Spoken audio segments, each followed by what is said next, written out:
মুঘল আমলে তৈরি এই ঐতিহাসিক মসজিদটির অবস্থান কুষ্টিয়া জেলার ঝাউদিয়া গ্রামে। জনশ্রুতি অনুসারে সম্রাট আওরঙ্গজেবের আমলে এই মসজিদটি নির্মিত হয়।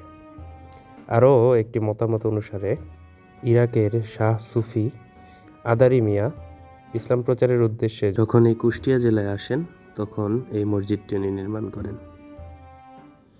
মসজিদটি 3 গম্বুজ বিশিষ্ট এবং 1969 সাল থেকে প্রত্নতত্ত্ব অধিদপ্তরের অধীনে আছে।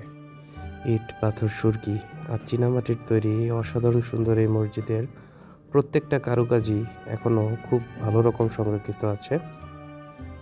কুষ্টিয়ার প্রচলিত ট্যুরিস্ট স্পটগুলোর মধ্যে এই মসজিদটির নাম তেমন শোনা যায় না, কিন্তু এই মসজিদটা ঘুরতে আসলে আপনাদের সময়ের অপচয় একদমই হবে না এবং এই মুঘল আমলের এই স্থাপত্য শিল্পটি দেখে মুগ্ধ হবেন অবশ্যই। সকলকে এই মহাপবিত্র রমজান মাসের শুভেচ্ছা। রমাদানুল মোবারক।